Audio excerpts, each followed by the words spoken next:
Robert.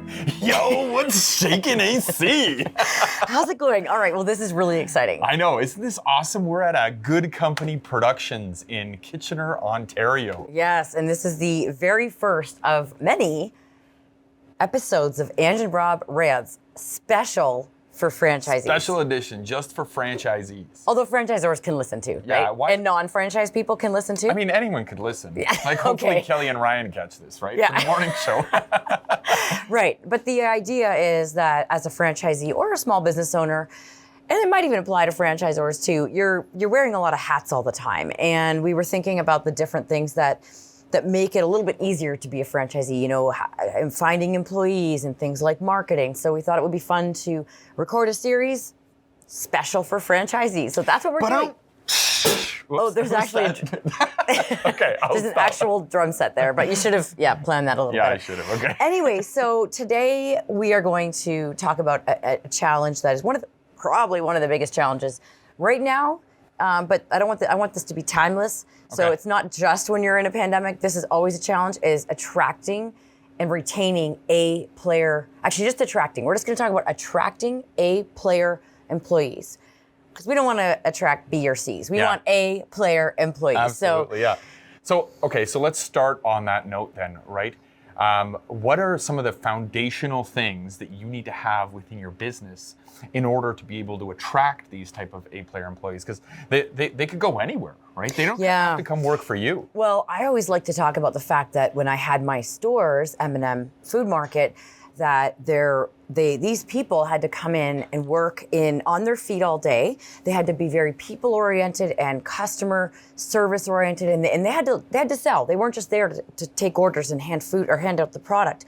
So they had to have that skill, yet they also had to go work in a freezer that was minus 20. And you've heard me say this before, but whether that's in Canadian or American dollars, minus 20 is cold. Yeah. Yeah, so one of the things that we really figured out was that creating a culture that people wanted to work and had fun working. And that sounds so obvious and so cliche, and we could probably dive deeper into that. Yeah, culture is a really, really big subject. I think we could talk for hours and hours, but I think one of the key point that you're saying, probably one of two or three, is that you need to have a culture that they want to be a part of, you know? Yeah. And that goes beyond things like having a rock climbing wall or something like that, you know? Or having, taking them out for dinner once in a while or something. Right, Like there's right. more to it. So, but let's talk about, we'll talk about that in another episode. But Okay. for now, let's talk about a couple other tactical things. Because you, with Control V as a franchisor, you've got your corporate location. And you started with that and figured a lot of things out. What are one or two of the things that you found really helped you attract and retain? Well, just more on the attracting. Well, I got to tell you, like, virtual reality and the metaverse attracts people in itself, Okay, right? so it was easier for you. Yeah, it was pretty easy. But I mean, that being said, like, you know, when people come to work for you, there's a few kind of baseline things that they want, right? They want to get paid, right? Like they're coming to get paid.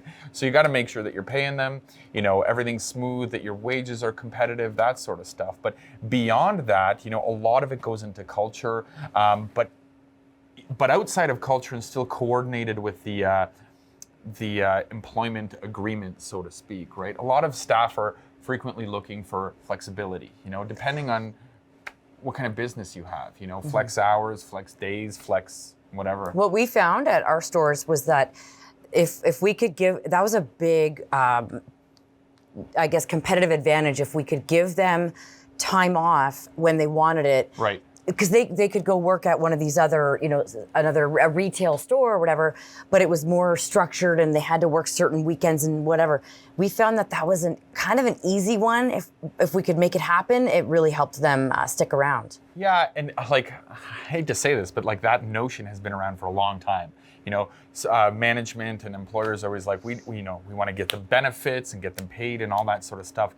But sometimes it just sounds really cliche. You need to sit down and say, can I make this a 4-day work week? You know, will that attract somebody? It's not just something that's going on in Scandinavia or wherever the best places to work are these days. Right. Okay, so once you have the foundation, let's talk about some ways to get the word out, because people might automatically think Indeed. Well, that's a good one. Indeed is Indeed. Indeed is a hiring website, by the way. Yeah. I was trying to be funny though, like it didn't really work, but like Indeed, you should use Indeed. No, Indeed's one option, and there's a couple obvious, and Indeed is a soft or a website for hiring. And there's a lot of traditional ways, but let's talk about some more creative ways, because I'm sure that people watching already know the traditional ways. Right. Well, I mean, I think one of the key, like a lot of businesses, their best form of marketing is word of mouth, right? To get customers in.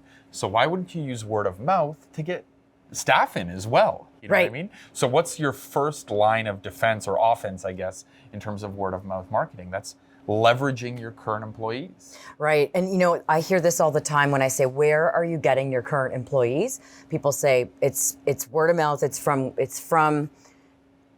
who's already loving them, loving the brand, loving the job. So leveraging that, and also saying to people things like, hey, even maybe customers or other people that love the brand or love the culture, that come and shop at your store or whatever it is, you say, hey, do you know anyone that might like to work here? Yes, absolutely. Yeah. Okay. So do that. Okay. Do that. Okay. Another one I'm going to throw in is get employee testimonials. Get people to give testimony to why they love working there. And not just written, but video testimonials, and get that out on social media. I think video testimonials are, they're just so golden. And when you use video, it's like you can usually tell the person's sincere. And I would recommend, if I'm taking that a step further, get the video testimonial to be, don't make an expensive, polished, perfect video, because it actually then takes away from the authenticity. I would have people just record yourself on an iPhone, ideally not all shaky. In your vehicle like I do. But not necessarily like, terrible, but you don't want to make it terrible on purpose, but you want to it to be real, because then it'll be more believable. Usually, at least in the corporate world, when I was there, when I got a job, it always felt very plastic at the beginning. Everyone was so formal, and these are the rules, and this is your HR onboarding bundle, and all that sort of stuff, that I always was like, is this the place for me? When you record a video and you put it on social media, especially when it's raw, like in your car, people start to get a real feeling of what the culture is that we were talking about earlier, and then they go, yeah, I want to work there. Yeah, you can feel it. The other thing that I see people kind of overlook is who's going to see the testimonial, or who you're telling. And where I'm going with that is, they might think, oh, my prospective employees are not on Facebook, so I'm not going to put it on Facebook. And it's like, yeah, but their parents might be. Like, how do you know their parents aren't on Facebook, or their friend, or their someone? Word gets around, and if it's free and it's organic marketing like that, like, it's not hard. If you're going to get a testimonial, you might as well just put it wherever you can on all the different platforms. Yeah, LinkedIn, Facebook, TikTok. That's probably a really good place to do it. Yeah, I think like Angela said earlier, there's this struggle of trying to get staff, but it's also important to remember that you want to get good staff. Sometimes you just need like a general laborer to like pull in, come in and hammer that nail or whatever it is, right? But you actually want people who are fantastic, even if they're just hammering the nail. Yeah. Because eventually that nail hammerer is going to move on and move up and help build the company, help build the culture around the company, which in turn attracts other employees, better ones, and helps build a stronger business. It's so important to look for A players. Well, and you're hitting on something that I often try to get people to understand, is that there are people out there. Like, if you start to use the excuse that, oh no, hiring, it's really tough right now, it's not going to happen. Well, you're just going to you're shooting yourself in the foot. Like, there are people out there, and this goes back to what I said about the freezer. Like, it was a tough thing to how do we compete with, big retail, like Old Navy, all these things that were paying the same amount as we were. But but if you believe that you can make it a fun environment, and you can, really attract those good players, you will. But if you don't believe you will, you won't. So you got to watch your mindset on that too. Yeah, and go for the good players, right? That's what you need. You owe that to your business and your other staff. Get the A players. Yeah. Don't settle for less. Yeah, fire all the other ones. Yeah. All right, well, I think it's time to wrap this baby up. Are we going to be in sync this time? Yeah, we're going to try. All right. Okay, 3, 2, 1. Go be awesome.